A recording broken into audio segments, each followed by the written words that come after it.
Movie के start में हम एक कपल को देखते हैं जो कि वेस्ट वर्जीनिया के जंगलों में बाइक राइडिंग कर रहे होते हैं। थ्री फिंगर इन्हें छुपकर देख रहा होता है और फिर इनका पीछा करने लगता है। वो सही मौका देकर एक तीर से उस लड़के पर अटैक करता है, जिसकी वजह से वो लड़का अपनी बाइक से नीचे गिर जाता है। वो लड़की परेशान होकर उस लड़के के पास जाती है और उसी वक्त थ्री फिंगर एक और तीर चलाता है जो उस लड़के के मुंह के आर पार हो जाता है। वो लड़की बहुत परेशान हो जाती है और परेशान होकर वो बाइक चलाते हुए वहां से भागने की कोशिश करती है, लेकिन एक नोकीली वायर में फंसकर गिर जाती है। ये नोकीली वायर वन आई और सॉटूथ ने पकड़ी हुई थी। वो दोनों इसे दर्दनाक तरीके से ऊपर उठाते हैं और थ्री फिंगर यहाँ पर आकर इस लड़की का सर धड़ से अलग कर देता है। इसके बाद हम देखते हैं डैनी और टोनी को। इनके साथ इनके कुछ फ्रेंड्स भी होते हैं। ये सब घूमने फिरने के लिए एक होटल में जा रहे होते हैं। असल में कुछ दिन पहले ही डैनी को एक लेटर मिला था और उस लेटर में लिखा था कि तुम उस होटल के मालिक हो, तुम इधर आओ, हमें तुमसे मिलकर खुशी होगी। ये सब देखकर डैनी बहुत खुश होता है और वो इसी खुशी में अपने दोस्तों के साथ उसी होटल में जा रहा था। और अब डैनी और उसके दोस्त इस होटल में पहुंच जाते हैं। यहाँ पे होटल के केयर टेकर्स इनको वेलकम करते हैं, लेकिन ये दोनों केयर टेकर्स इन सबको देखकर ज्यादा खुश नहीं होते, क्योंकि इन्होंने सोचा था कि डैनी सिर्फ अकेला आएगा, जबकि उसके साथ उसके कई सारे दोस्त भी आए होते हैं। हम यहाँ पे एक बूढ़ी औरत को भी देखते हैं जो कि उस होटल से चेकआउट कर रही होती है, यानी कि उस होटल से जा रही होती है। तभी एक उड़ती हुई कुल्हाड़ी आती है और उसके अंदर घुस जाती है और उसी वक्त उस होटल का केयर टेकर जैक्सन वहाँ पर आता है और उस बूढ़ी औरत की गर्दन को पकड़कर मरोड़ देता है, जिससे वो औरत मर जाती है। और इस होटल में चेकआउट होने का मतलब मर जाना था, यानी कि जो भी चेकआउट होना चाह रहा है, वापस जाना चाह रहा है, उसके पास मरने के अलावा कोई रास्ता नहीं है। दूसरी तरफ डैनी और उसके सब दोस्त उस होटल की एंटीक चीजें देखकर हैरान हो रहे थे, क्योंकि वो चीजें बहुत महंगी थी और वो खुश भी थे। ये सब चीजें डैनियल की होने वाली है। रात का वक्त आ जाता है और उस होटल का केयर टेकर जैक्सन जंगल की तरफ जा रहा होता है। यहाँ पर वो इन तीनों भाइयों से मिलता है और उनको समझाता है कि तुम्हें उस बूढ़ी औरत को नहीं मानना चाहिए था। और उसके अलावा हमें ये भी पता चलता है कि ये तीनों भाई और जैक्सन आपस में सिबलिंग्स है, यानी कि ये सब भाई है। और इसके अलावा वो जो दूसरी केयर टेकर थी वो भी इन्हीं की बहन होती है। अगली सुबह डैनी की क्लोज फ्रेंड होटल में जा रही होती है, लेकिन उसकी नजर जैक्सन पे पड़ती है जो कि एक जगह पर खून साफ कर रहा था। असल में ये वो ही जगह थी जहाँ पर उस बूढ़ी औरत को मारा गया था, लेकिन वो जल्दी से बगैर कुछ समझे वहाँ से चली जाती है। उन दोस्तों में कुछ दोस्त शॉपिंग के सिलसिले में मार्केट आए होते हैं और वहाँ पर उनकी नज़र एक बोर्ड पर पड़ती है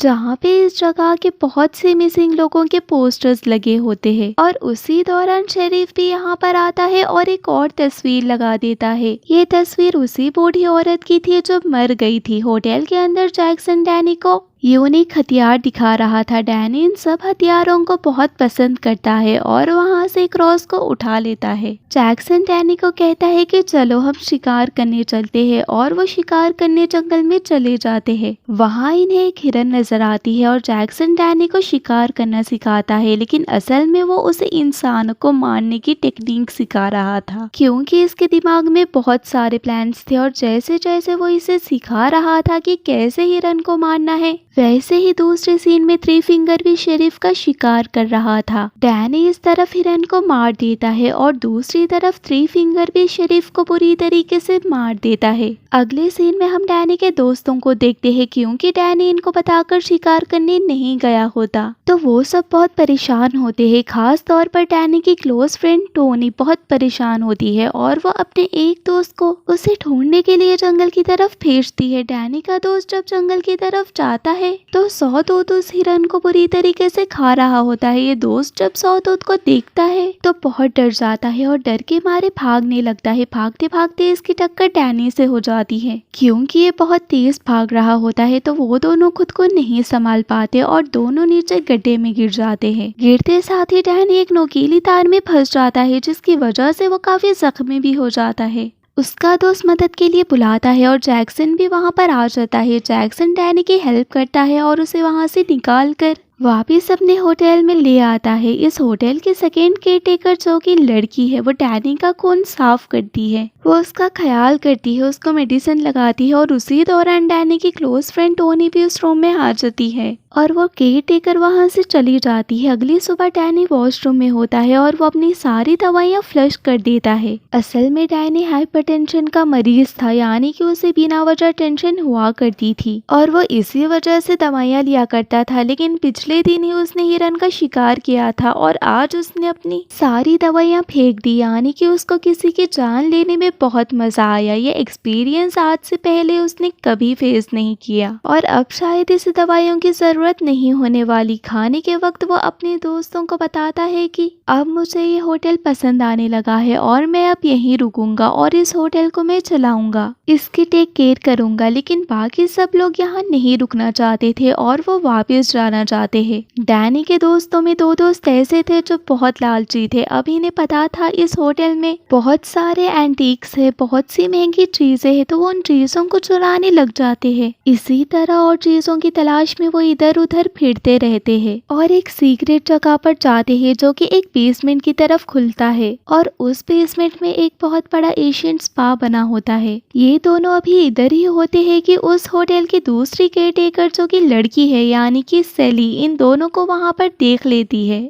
और उसी की कुछ देर बाद वो तीनों भाई भी वहां पर आ जाते हैं और उस लड़की के सर पर मार कर उसे नीचे गिरा देते हैं और ये तीनों भाई इस रूम में मौजूद लड़की के हाथ और पांव उखाड़ देते हैं, जिसकी वजह से वो लड़की दर्दनाक तरीके से मारी जाती है और ये इस लड़के को भी मारने लगते हैं। लेकिन उसी वक्त सेली उन्हें रोक देती है और उन तीनों भाइयों को कहती है कि तुम लोग यहाँ से चले जाओ। सेली उस लड़के को अपने रूम में ले जाकर उसके मुंह पर कपड़ा डाल देती है और उसका दम खोदकर उसको वहां पर मार देती है। दूसरी तरफ डैनी के अंदर बहुत सी चेंजेस आ रही थी। एक तो वो दवाइयाँ लेना छोड़ चुका था और अब वो बहुत खुश रहने लगा था, जबकि पहले ऐसा बिल्कुल भी नहीं था। इसकी मुलाकात उन्हीं दोनों केयरटेकर भाई बहन से होती है। केयरटेकर जैक्सन कहता है कि मैं तुम्हें अपने बाकी फैमिली मेंबर से मिलवाना चाहता हूँ और डैनी इसके लिए तैयार भी हो जाता है। दोनों केयरटेकर्स उसे जंगल में एक छोटे से गांव की तरफ लेकर जाते हैं जहाँ पर बहुत से आधे डिफॉर्म लोग बैठे होते हैं। ये सब डिफॉर्म लोग डैनी की ही फैमिली थी। ये दोनों केयरटेकर्स डैनी को एक ट्रक देते हैं और सारी बात डिटेल से समझाने लगते हैं कि ये सब डिफॉर्म लोग प्योर ब्लड नहीं है, क्योंकि इनके एंसेस्टर्स किसी दूसरी फैमिली से थे और डैनी, तुम और सेली, तुम दोनों प्योर ब्लड हो और जब तुम्हारी शादी हो जाएगी और जब तुम्हारी फ्यूचर जनरेशन आएगी वो बिल्कुल प्योर होगी, बिल्कुल थ्री फिंगर की तरह। यानी कि इन दोनों की शादी करवा कर थ्री फिंगर की तरह और उसके भाइयों की तरह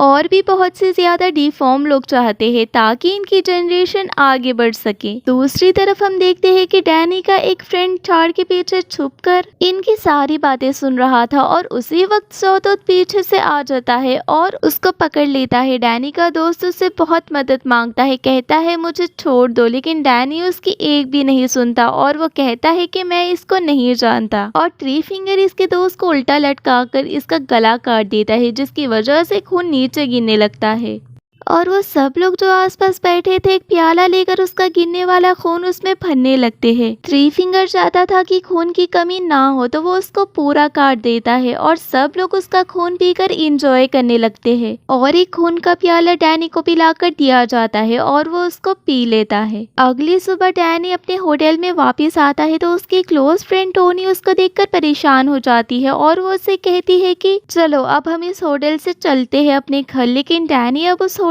से उस जगह से वापस बिल्कुल भी नहीं जाना चाहता था। वो उन सबको कहता है कि तुम लोग यहाँ से चले जाओ, मैं यहीं पर रुकूंगा। और इस वक्त तक डैनी अभी भी ड्रग के नशे में था जो रात को सेली ने उसको दी थी। ये सब लोग यहाँ से जाने से पहले किचन में जाते हैं और वहाँ पर ये देखते हैं कि एक इंसान इंसानी मांस को काट रहा होता है, उसे फ्राई कर कर उसे खा रहा होता है। ये देखकर ये लोग बहुत डर जाते हैं, लेकिन वहाँ से निकलने से पहले इनकी नजर फ्रीजर पर पड़ती है जहाँ पर इन्हीं के एक दोस्त का कटा हुआ सर होता है, जिसे देखकर ये सब लोग वहाँ से जल्दी से भागने लग जाते हैं। जब ये भाग रहे होते हैं तो वो तीनों भाई इनके पीछे पड़ जाते हैं। इन तीनों भाइयों से बचकर कुछ दोस्त तो वहाँ से भाग जाते हैं, लेकिन एक दोस्त पकड़ा जाता है। वो उसके मुंह पर एक पाइप लगा देते हैं और उसके अंदर पानी भरने लगते हैं। इतना पानी भरते हैं कि पानी के प्रेशर से उसका पेट ही फट जाता है। अब हम दूसरे दोस्त को देखते हैं जो कि पहले तो थ्री फिंगर और उसके भाइयों से बचकर भाग चुका था, लेकिन भागते हुए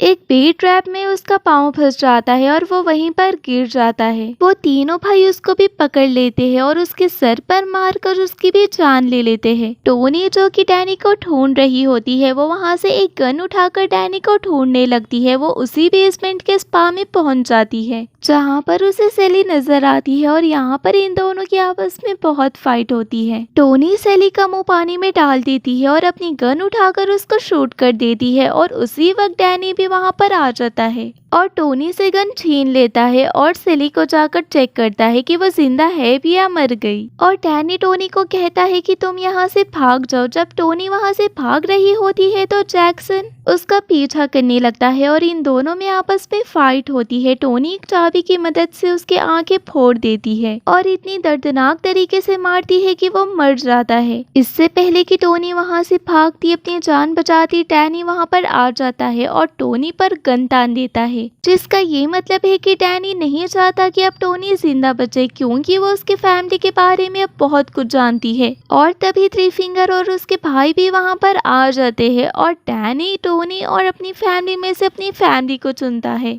और अब थ्री फिंगर टोनी को भी जान से मार देता है। सीन शिफ्ट होता है और कहानी कुछ दिन बाद की दिखाई जाती है और हम देखते हैं कि डैनी अब उस होटल को चला रहा है और वहां पर आने वाली फैमिलीज को वेलकम कर रहा है, लेकिन असल में इस होटल की आड़ में इंसानों को मारकर खाया जा रहा था। अब लास्ट सीन में हम इन तीनों भाइयों को यहाँ पर इंसानी गोश्त का खीमा बनाते हुए देखते हैं और यहीं पर ये मूवी एंड हो जाती है।